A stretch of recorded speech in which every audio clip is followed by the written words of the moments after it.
Okay, चालू करूया आपण ना. एन-डी-ए फाउंडेशन कोर्स याच्यामधला एक महत्त्वाचा विषय म्हणजे जिओग्राफी. आता जेव्हा मी एन-डी-ए फाउंडेशन कोर्सचे लेक्चर्स घेतो, तेव्हा 8वी, 9वी, 10वी, 11वी, 12वी यांचं एकत्रित असतं. म्हणजे चारही वर्ग 8वी, 9वी, 10वी, 11वी, 12वी सगळे जेवढे आहेत, ते सर्वच्या सर्व एकत्रित असतात आणि त्यांचा पोर्शन एन-डी-एला जो आहे, तो त्या टप्प्याने मी घेत असतो. तर त्यापैकी एक विषय आहे भूगोल, geography. Now I want to start today standard 8. तर इयत्ता 8वी ला असणारा कोणता सिलेबस एन-डी-एला आहे? तर याच्यामध्ये आपण प्रत्यक्ष बघू शकतो, की पृथ्वी, नकाशा, भारताचे भूगोल, अर्थ मॅप, इंडियन जिओग्राफी हे इयत्ता 8वीचं एन-डी-एला आहे. नंतर इयत्ता 9वीचा कोणता भाग आहे?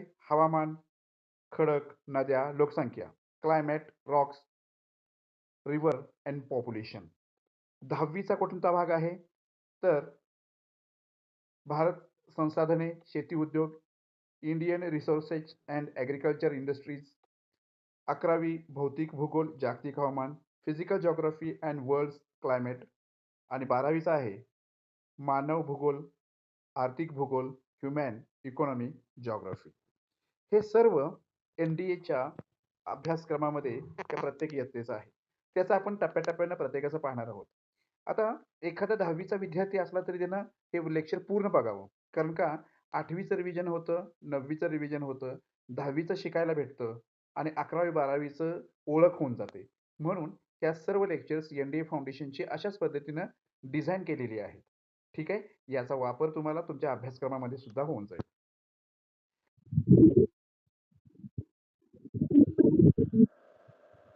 हां, I will send it in our application. You don't worry about it. Till then, you are not understood what is the concept of this video. You can see his regularly. Is okay? नाव चला आपण पुढे बघूया. आता मी ही पहिली slide आहे इयत्ता 8वी standard 8. जसं मी म्हटलं होतं मगाशी, की अर्थ पृथ्वीचे फीचर, पृथ्वीचे काय-काय माहिती देते 8वी ला आहे, तर ती इथं मी दिलेली आहे. पृथ्वीचे वय म्हणजे अर्थ एज किती आहे आता? तर पृथ्वीचे वय आता आहे 4.6 अब्ज वर्ष. 4.6 बिलियन इयर्स आता सध्या पृथ्वीचं वय आहे. आणि पृथ्वी हा तिसरा ग्रह आहे. तिसरा ग्रह म्हणजे कसा?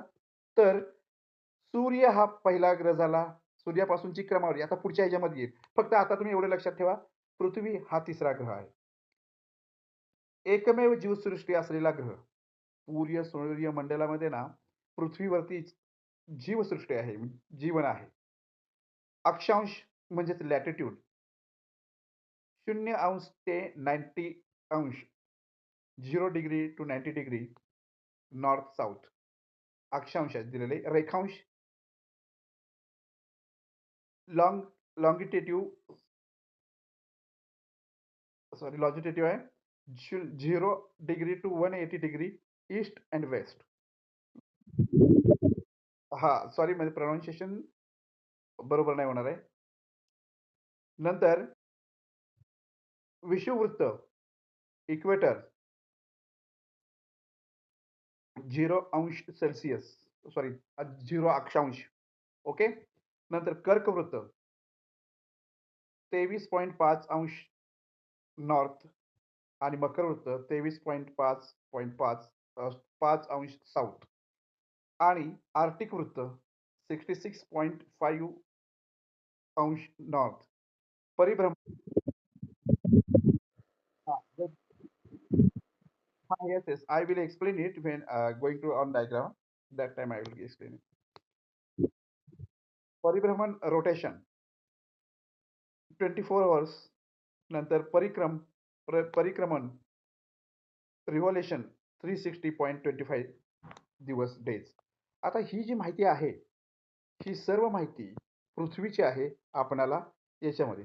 मग आता आपण जर का याच्यामध्ये थोडीशी माहिती घ्यायचा विचार केला, की बाबा हे नेमकं आहे काय? कारण काही कॉन्सेप्ट जे इथं आपल्याला दिलेले आहेत, त्याच्यामध्ये आपल्याला नेमकं काही समजत नाही, की नेमकं काय आहे, तर कसं आहे ते. मग काय करायचं आहे, तर आपण निश्चित हे समजावून घेऊया, की नेमकं काय ह्याच्यामध्ये आहे. ठीक आहे. तर आता या ठिकाणी आपण एक पूर्णाचा एक पृथ्वी काढतो हा तुम्हाला समजण्यासाठी. एक्झॅक्ट गोल येणार नाही, पण तुम्हाला समजण्यासाठी हे मी काढून देतो. ठीक आहे. आता हे कर्कवृत्त सॉरी विषुववृत्त, ओके. नंतर हे जे पृथ्वीच्या वरती जे अशा रेषा असतात ना, त्यांना अक्षांश म्हणतात आणि उभ्या रेषा ज्या असतात ना, यांना रेखांश म्हणतात. आता एक व्यवस्थितपणे मी तुम्हाला थोडंसं एक्सप्लेन करतो. काही ज्या शब्द आहेत आपल्याकडे ते. ते काय ते कसं एक्सप्लेन करतो तर बघा. सर्वप्रथम आपण ह्या गोष्टीचा विचार करूया, की ते म्हणजे आपला विषुववृत्त. विषुववृत्ताचा आपण विचार केला, तर विषुववृत्त कसं असतं आणि ते कुठं असतं आणि कसं दाखवलं जातं. ठीक आहे. तर समजा ही सर्व पृथ्वी आहे. ही पृथ्वी आहे आणि ह्या पृथ्वीवरती इथून गेलेलं आहे त्याला विषुववृत्त, जिथं मगाशी आपण 0 म्हटलं होतं. बरोबर? नंतर आपण रेखांश आणि अक्षांश उभं आणि आडवं बघितलं. या ठिकाणी असं सांगितलेलं आहे नकाशा व नकाशा वाचून. आता भारताची इंटरनॅशनल स्टँडर्ड टाईम IST ही कुठून घेतलेली आहे? तर आपल्याला Indian standard time 82.5 degree east म्हणजे जवळ-जवळ कलकत्त्याच्या याच्यातून पासून जे टाईम असतं तेच आपल्या पूर्ण भारतामध्ये लागतं. कारण याचं सगळ्यात महत्त्वाचं असं होतं, की पूर्वी काय असायचं अहमदाबादमध्ये टाईम वेगळं असायचं आणि कलकत्त्याला टाईम वेगळं असायचं.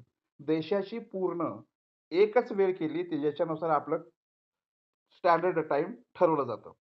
आता मानक मॅनोत्तर स्टँडर्ड मेरिडियन नंतर नकाशा मापन, मॅप स्केल टाइप्स त्या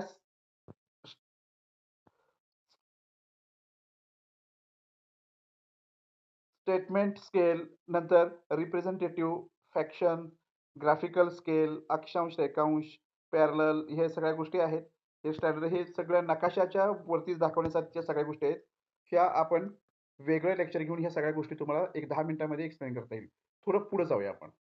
इयत्ता 8वीच्या ह्याच्यामध्ये आपण पाहिलं, की एरिया किती आहे? तर एरिया हा इंडियन जिओग्राफीचा आपण बघितलं, तर या ठिकाणी आपल्याला एरिया दिसतोय पहा.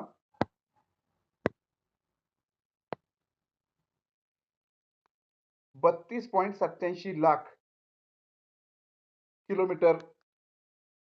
7th लार्जेस्ट कंट्री म्हणजे जगातला 7वा मोठा देश आहे.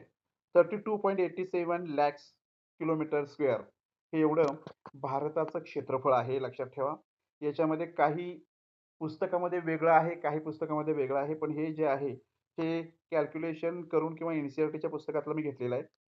नंतर उत्तर-दक्षिण विस्तार 8.4 नॉर्थ, 37.6 नॉर्थ. हा जो आहे, हा दक्षिणोत्तर अंतर जे आहे, हे अंतर आहे 3214 3214 किलोमीटर एवढं अंतर आहे. नंतर किनारपट्टी, कॉस्ट लाईन 7 7 7,516 किलोमीटर समुद्र किनारा पूर्ण आहे भारताचा. आपण जर का भारताचा दक्षिण भाग बघितला, तर हा समुद्र किनारा तुम्हाला दिसेल तिथे. नंतर लोकसंख्या, पॉप्युलेशन. भारताची लोकसंख्या ही 140 कोटीपेक्षा जास्त आहे. Second largest country in the world. पूर्व-पश्चिम विस्तार 68.7 ईस्ट ते 97.25 ईस्ट म्हणजे ही लांबी आहे 2,977 किलोमीटर. ही भारताची माहिती सांगतोय आजूबाजूची. नंतर शेजारी देश कोणकोणते आहेत? नेबर कंट्रीज पाकिस्तान, चीन, नेपाळ, भूतान, बांगलादेश, म्यानमार आणि श्रीलंका. हे देश आपल्या बाजूला आहेत. नंतर पुढे बघूया आपण काय दिले. आता काही प्रश्न विचारले त्याच्यामध्ये. सर्वांसाठी प्रश्न दिलेले आहेत, की पृथ्वी सूर्यापासून कितवा ग्रह आहे? पहिलेच बघितले आपण, तिसरा ग्रह. भारताची इंटरनॅशनल स्टँडर्ड कोणत्या रेखांशावर आधारित आहे? 82.5 ईस्ट. भारताचे क्षेत्रफळ किती आहे? 32.87 किलोमीटर वर्ग. विषुववृत्ताचे अक्षांश लॅटिट्यूड ऑफ इक्वेटर 0. नंतर इयत्ता 9वीच्या ह्याच्यामध्ये आहे तापमान, उन्हाळा म्हणजे ह्याच्यामध्ये 9वीच्या ह्याच्यामध्ये हवामान आणि ऋतू ते दिलेले आहेत. पहिला आहे उन्हाळा. उन्हाळ्यामध्ये भारतामध्ये तापमान 35°C ते 45°C एवढं असतं आणि लू वारे वाहते, उष्ण वारे वाहते उन्हाळ्यामध्ये. ते खूप घातक असतं व्यक्तींसाठी. राजस्थान सर्वाधिक तापमान. वाळवंटी प्रदेश आहे राजस्थान त्यामुळं हा याच्यामध्ये खूप जास्ती तापमान इथंच तुम्हाला पाहायला भेटेल. टेम्परेचर 35°C ते 45°C प्लेन एवढं असतं. आता हा झाला उन्हाळा. नंतर पावसाळा म्हणजे नैऋत्य मोसमी वारे, मान्सून आपण त्याला म्हणतो. याचा कालावधी आहे जून ते सप्टेंबर आणि उन्हाळ्याचा कालावधी मार्च ते मे. म्हणजे आपण आता जे आपण पाहतोय मार्चमधलं शिकवतोय हे, त्यामुळं आपण उन्हाळ्यामध्ये आहोत आणि जून ते सप्टेंबर नैऋत्य मोसमी वारे त्याला आपण मान्सून म्हणतो, पावसाळा म्हणतो. केरळा जून 1 म्हणजे 1 जूनला मान्सून सुरू होतो केरळामध्ये. आपण महाराष्ट्रामध्ये त्याला आपण म्हणतो मृग नक्षत्र 7 तारखेला निघतं 7 जूनला. म्हणजे केरळातला तो पाऊस महाराष्ट्रामध्ये येईपर्यंत 7 दिवस लागतात. अरबी समुद्र आणि बंगालचा उपसागर याच्यामुळं हा पावसाळा आपल्याला पाहायला भेटतो. भारताचा 75% पाऊस याच काळात लागतो. भारतामध्ये जेवढा पाऊस असतो ना, हा याच कालावधीमध्ये लागतो.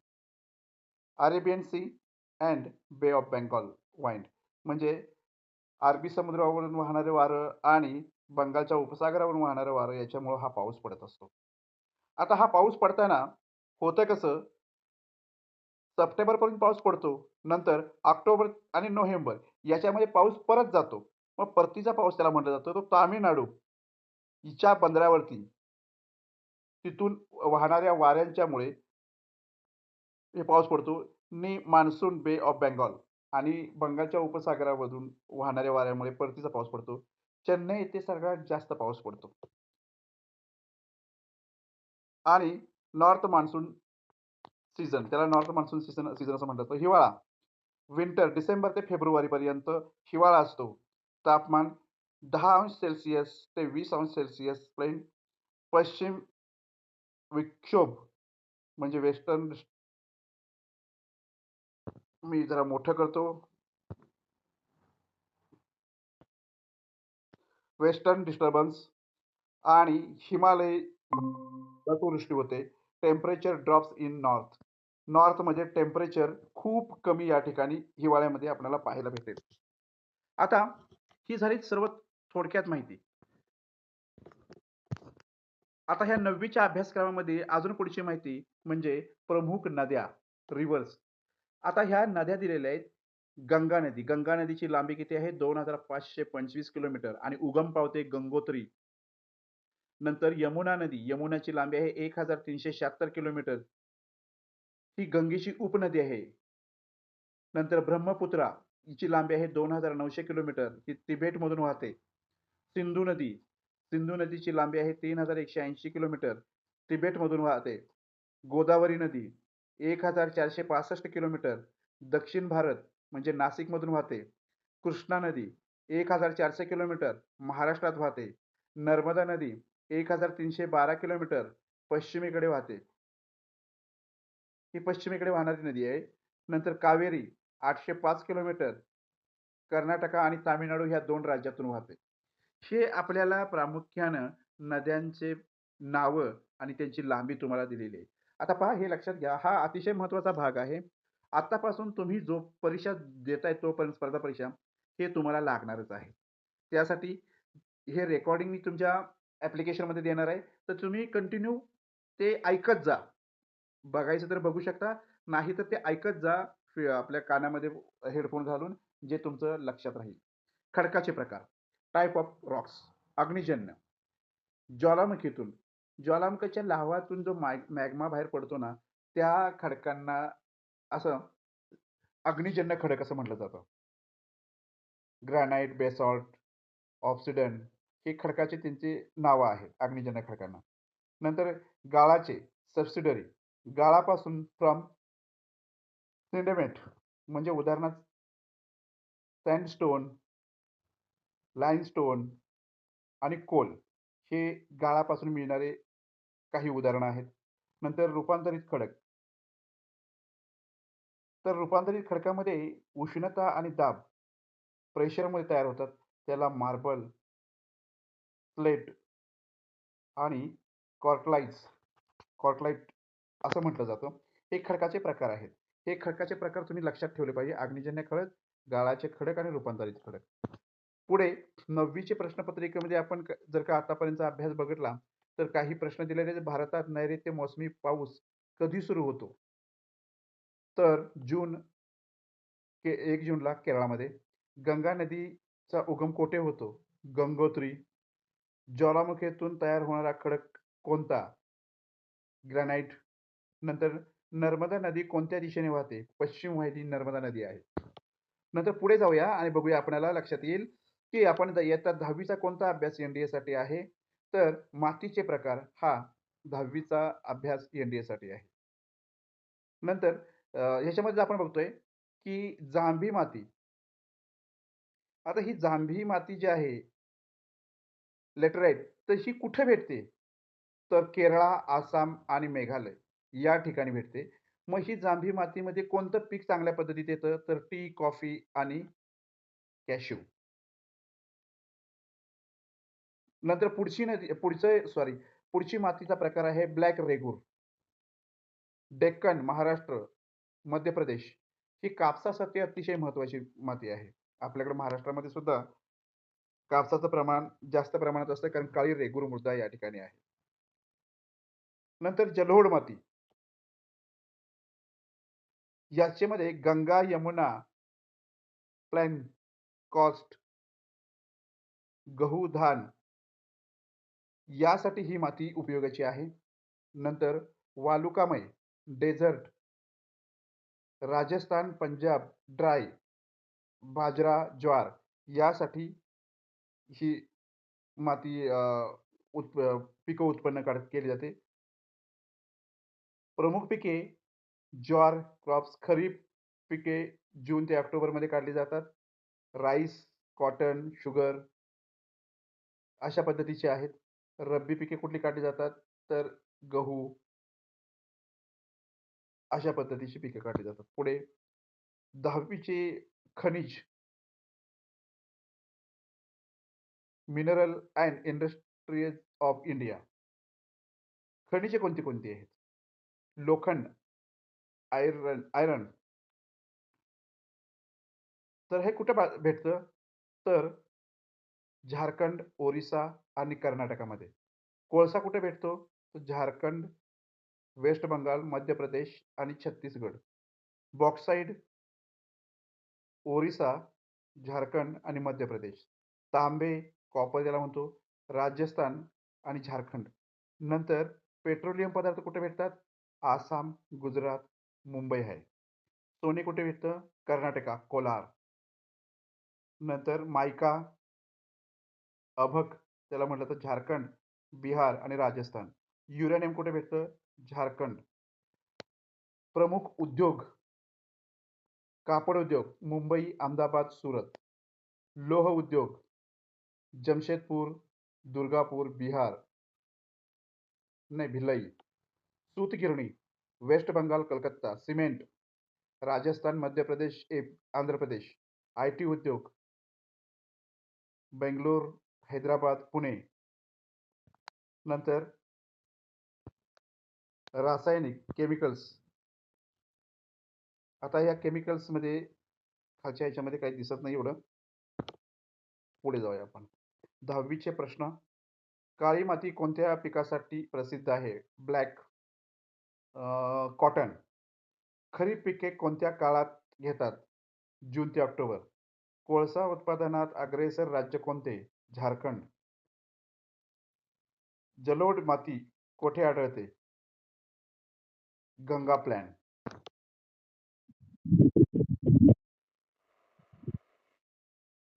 Sorry, repeat again.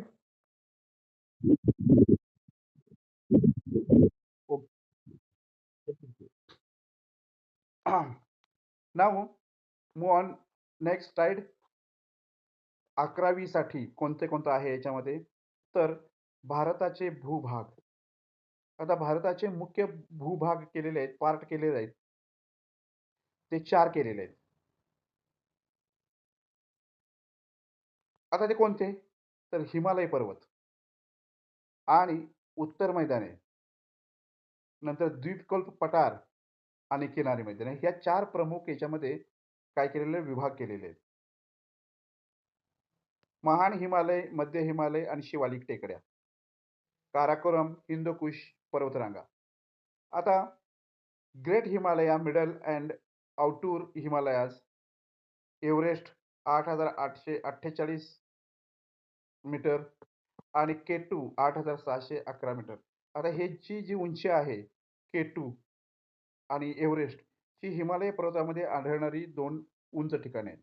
मैदानी प्रदेश. गंगा, यमुना, सिंधू मैदाने लोकसंख्येचे प्रमुख केंद्र. आता ही जी उत्तर मैदानाचा भाग आहे, गंगा, यमुना, सिंधू आणि मैदानी. तिथे एक सगळ्यात महत्त्वाची गोष्ट सांगितली आहे, की लोकसंख्येचे प्रमुख केंद्र. तुम्ही बघितलं तर हा भाग बघा. उत्तर प्रदेश, नंतर बंगाल, पश्चिम बंगाल, काही मध्य प्रदेश. ह्याच खोऱ्यातून गंगा, यमुना, सिंधू ह्या नद्या वाहतात. म्हणजे नदी किनारी जास्तीत जास्त तुम्हाला लोकसंख्या दिसतील. म्हणून इथे म्हटलंय लोकसंख्येचे मुख्य केंद्र. नंतर किनारी मैदाने, पश्चिम किनारा, कोकण, नंतर पूर्व किनारा, काराकोरम, कोरोमंडल, नंतर खारफुटीची वने. खारफुटीची वने जी आहेत, ही तुम्हाला नदीच्या आणि समुद्राची जेव्हा म्हणजे नदीचं पाणी समुद्राला मिळतं, त्या ठिकाणी तुम्हाला खारफुटीची ही हा प्रकार बघायला मिळेल. बंदरे व मच्छीमार. जसं मुंबईची बंदरे आहेत, पोरबंदर, गुजरात या ठिकाणी. नंतर world climate zone and vegetation. विषुववृत्तीय. भरपूर पाऊस. 200 सेंटीमीटरपेक्षा जास्त पाऊस पडतो विषुववृत्तीय भागात. म्हणजे त्याचं लॅटिट्यूड आहे 0° to 10°. दाट जंगले. ॲमेझॉन, कांगो, बेसिन, उदाहरणार्थ ब्राझील वगैरे.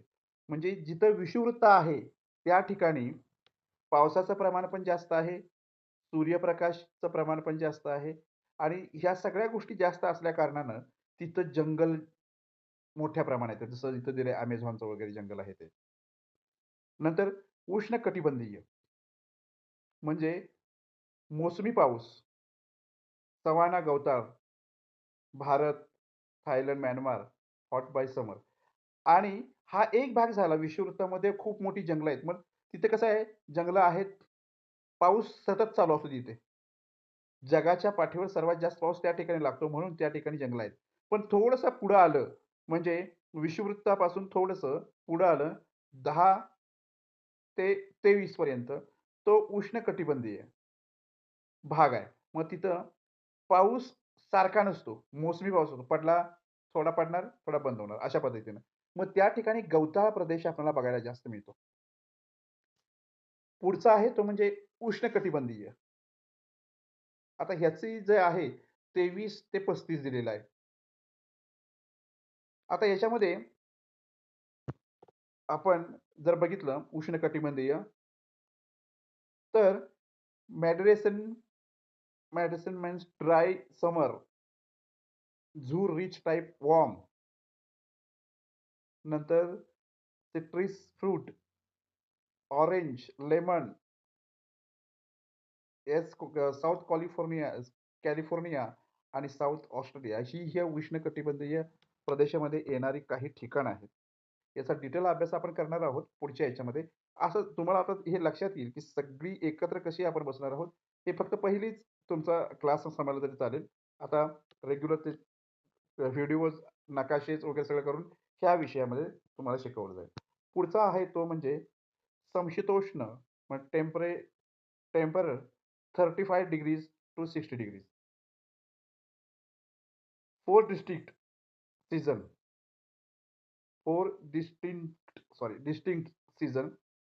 नंतर ह्याच्यामध्ये काय तर पानझडी वृक्ष आढळतात जास्त. ग्रेन फार्मिंग एरिया चायना आणि युरोप, USA. समशीतोष्ण म्हणजे तिथं जास्त उष्णता पण नसते. 4 सीझन असतात या ठिकाणी आणि त्यामध्ये आपणाला अ, म्हणजे अन्नधान्य पण उत्पन्न करणारा हा प्रदेश आहे. पुढचा आहे थंड, कोल्ड 60 डिग्री टू 90 डिग्रीज. टैंगा, नंतर टुंड्रा, नंतर Arctic circle, Russia, Canada, Alaska. आता हे सगळे जे आहे ना, हे उत्तर ध्रुवाकडे येणारे सगळे ठिकाणं आहेत, ज्या ठिकाणी थंड हवामान आहे. म्हणजे त्या ठिकाणी आपण मी एकदा पाठीमागे तुम्हाला शिकवताना बोललो होतो, इथं 6 महिन्याचा रात्र आणि 6 महिन्याचा दिवस असतो. तो हा प्रदेश आहे. त्यामुळं काय होतं, तुम्हाला जास्तीत जास्त थंड या ठिकाणी बघायला भेटेल. नंतर दुसरा भाग आहे, तो म्हणजे वाळवंट, डेझर्ट.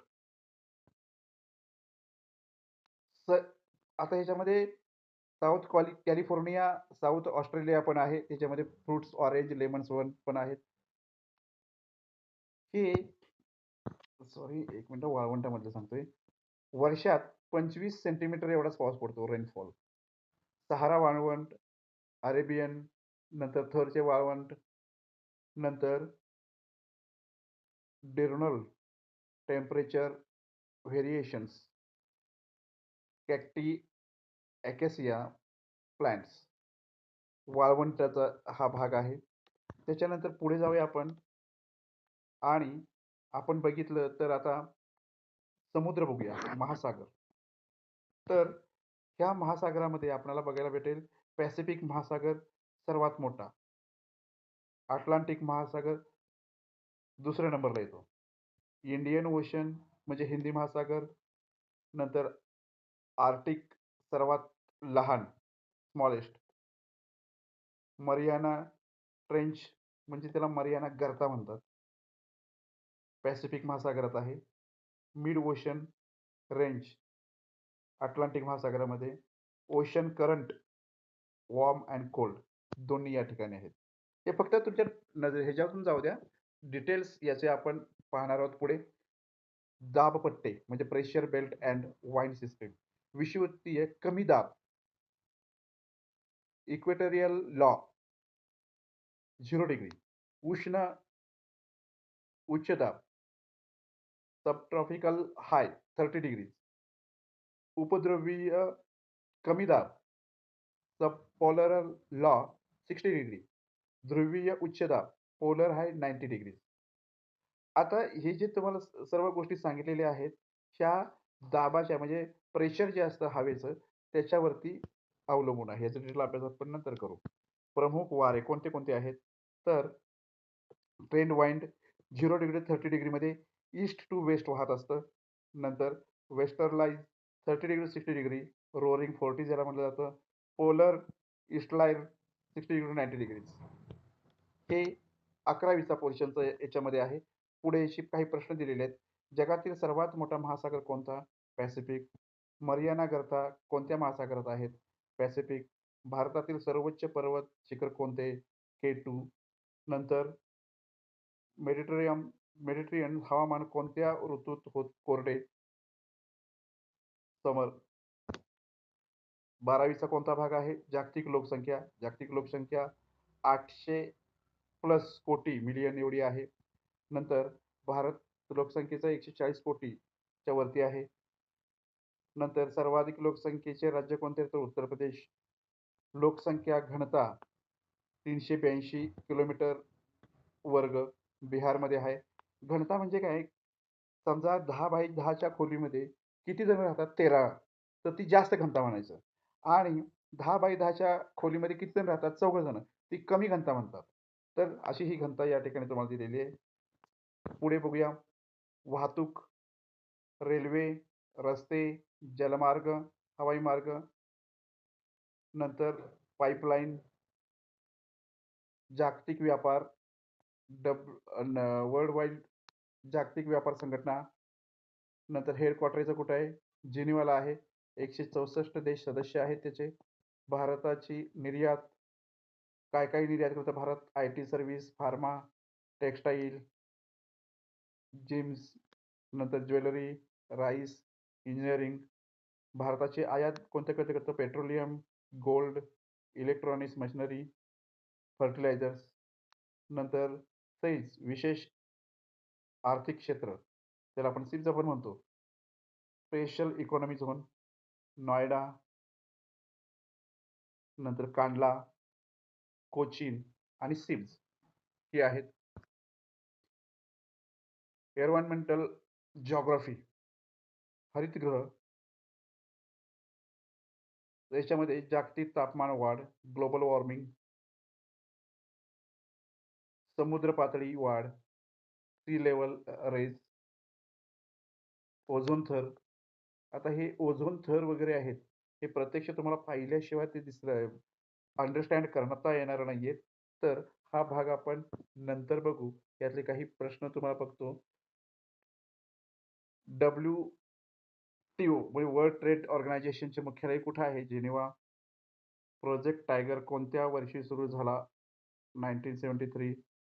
नंतर ओझोन थर कोणत्या वातावरणात असतो? कोणता सांगितलं इथे? स्ट्रॅटोस्फेअर. नंतर भारताचा सर्वाधिक लोकसंख्येचे राज्य कोणते? उत्तर प्रदेश. आता इथं वर्ल्ड जिओग्राफी फॅक्ट्स दिलेले आहेत. आता ह्यात स्लाइड शो तुम्ही घेऊन बघू शकता. आणि राज्य दिलेले आहेत, त्यांच्या राजधान्या दिलेल्या आहेत.